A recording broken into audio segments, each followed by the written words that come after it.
or not, and I played almost 10 years. Right. And the bottom line is I only had one extra base hit after that. In my 29th win in 1968, I hit a triple off the top of the center field wall in Anaheim. And as a matter of fact, I thought it was a home run, and I went into my home run trot as soon as I hit the ball. And, of course, then I had to run like hell to get to third. Yeah, the triple, the most exciting play in baseball, but I know you would have taken the home run.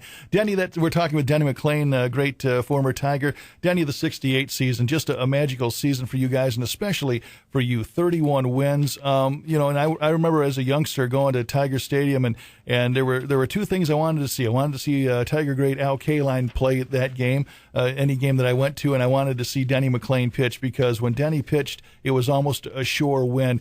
You've always had a swagger about you. I mean, I get the feeling that when you took the mound, Denny, and especially in 68, you probably figured, hey, this is a win, right? Well, I'm not sure, but, listen, I was full of confidence. It started in 67. I'd learned a few things about myself.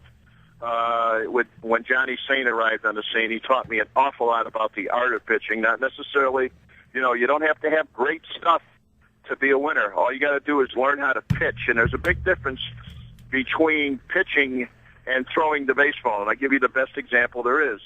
Take a look at Justin Verlander. Mm-hmm. Justin Verlander is still a thrower. He's not a pitcher. Otherwise, he'd win 20 every year. He just can rear back and throw that middle-high 90s fastball, if, in fact, the gun is correct. And the bottom line is he's got a good curveball, good slider, nice changeup now, and he's got a bunch of stuff. He doesn't know how to pitch yet. Mm-hmm. I mean, he's still throwing changeups when he's got a hitter 0-2, 1-2. You never give a sucker a chance. So when you got a guy 0-2, you got a guy 1-2, you take your best fastball, your best curveball, and you go get him. You eat his lunch. Right. But these guys all of a sudden want to throw high sliders, and they want to throw change-ups when they got a guy dead in the hole. That's what I don't understand. And then you look at a guy like the guy that went to the Rangers, Cliff Lee.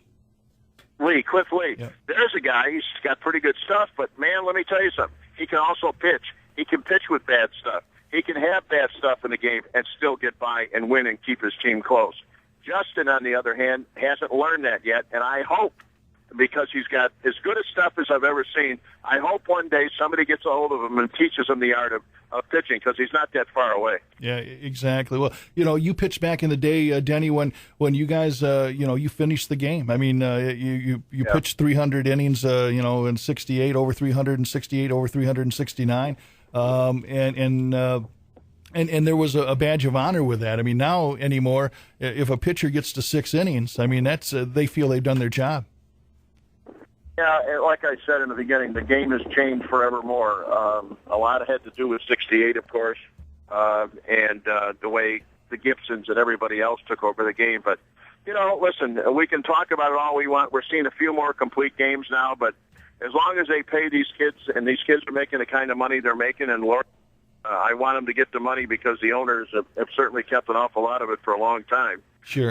But the bottom line is, listen, the game is what it is today. And if a guy can make, I laugh at this, here's Justin Verlander making $18 million a year, I think it is now. And all he's got to do is pitch 6 innings. Yeah. I mean, folks, think about it. If he throws 75 pitches in 6 innings, if he does, he's made how many hundreds of thousands of dollars that night. And I'm not jealous of it. Don't misunderstand me. Sure. It's just the way the game is now structured. That they pay. I've never seen a business that paid so much money for less. That's great. What was the most you ever made, Danny, as far as in your heyday? In my entire career, almost 10 years, I made $425,000. Wow. That's a travesty. And they're making that a pitch now. Yeah. And you know what? 10,000 of that was from the World Series. Exactly. Denny, if you can, talk to us for a minute how close you were to really the 33 wins. Well, first of all, the last couple of starts I had before I actually won 30, I think Stottlemyre beat me twice in a row, 2-1. Mm-hmm. And then when I first started the season, my first 3 starts of the year, as I recall, were 0-0. Now, this is after 7 or 8 innings. 0-0, 1-1, and 2-2. Those were my first 3 starts, and at least two of them were was 7 innings, and I think the third one was 9 innings. I went out with a tie ball game. So who knows what could have happened? Hell, you could have, coulda, woulda, and shoulda. But I was pretty happy with what I had.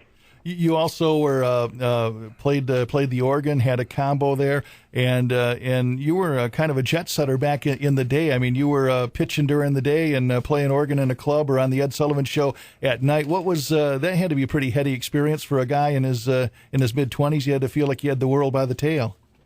Well, sure you do. The music thing was something I grew up with. I went to school for it. And, the music thing was always something I wanted to do. In fact, at one time during my career, I had made the statement, I said, I'd rather be a great musician because they play a lot longer than a pitcher would for 4, 5, 6 years and is susceptible to an injury, which through that. And, but no, and I still play a little bit. I don't do the club work anymore. I quit doing club work a few years ago, but I really enjoyed it. And, hell, as I get older every day, I wonder how the hell I stayed up beyond 8 o'clock. But it's, 8, 9 o'clock comes now. Good night. Yeah, exactly. Could you tell us briefly about your encounter with Elvis Presley? Oh, boy. I mean, I was twice with Elvis. The one time was near the end of his life, and it was not a very good experience. He was more comatose than he was anything else. George Klein is a very dear friend of mine. George Klein was the closest friend Elvis ever had in his life. Mm-hmm. And George and I have known each other 40 years, 45 years. And George introduced me to Elvis. The first time I met Elvis in 77, I think it was, in the Elvis Presley mansion, he was a gentleman. He was a perfect guy. He was funny. We spent about an hour and a half having lunch in his home. And, man, I'll tell you, he was one of us. I mean, he didn't care I had 130, and although I was so overwhelmed with just being in the room with the guy, it was, that was one of those guys, you admired from afar for a long, long time. But he was sensational, and like I said, he was a great gentleman, the hour and a half, maybe 2 hours we spent with him. But the next time I saw him, which was almost a year later, just a few weeks before he died, it was a different guy, and he got real heavy, was bloated and just didn't look well. And for the most part, he just slept on the couch as we walked through the house. Man, I'll tell you, that is definitely a sad story. Yourself, Denny, how close are you to your former teammates? I know that there have been some that maybe kind of jealous of you. Also, the situations that you ran into. Are you still friendly with some of the guys? I've never understood the jealousy factor. There's only one guy that made it a half-assed career trying to berate me as well as some others on the club, and that was Lolich. I mean, he's just a crazy kind of guy. I mean, he was his own guy when he played. He's still his own guy, and he marched to a much different drummer than any of us marched to. But the rest of the guys are all right. Listen, and if they were jealous of some of the places I've been, man, I want to tell you, I can tell them how to get there real quick if they want to go see those places. But, what I've never understood is I have never in my life ever made the statement that I won 30 ball games. The bottom line is, if I don't have those guys in that ball club in '68, I don't win 10 ball games. That '68 club was the best baseball team I have ever seen, and I say that now well into the 2000s. Mm-hmm. The bottom line was they never missed a cutoff man. They never missed a bunt. They never missed a hit and run. They did everything, and I'm talking about fundamentals. Right. Fundamentals are different than playing the game of baseball. Fundamentally, they knew everything there was about the game, and we were all experienced, and we were all playing together for quite some time. So we had the camaraderie, for the lack of a better term. I played with the greatest outfielder, I think, in the history of the game. His name is Al Kaline. Nobody played the outfield better. Nobody knew what they were doing more than Al Kaline. The only knock I could ever have on Kaline was he wasn't the real kind of leaderish type guy, mm-hmm. but he was leaderish enough to make everybody listen. And then, of course, we had some real super athletes: Mickey Stanley, Jimmy Northrup, Billy Freehand. 10 or 12-time All-Star, and he can't get in the Hall of Fame. Makes no sense to me at all. Exactly. And some of the other guys, Donnie Wirt, who was less of a guy that ever got any publicity, was a tremendous third baseman for us. And then, of course, we had our issues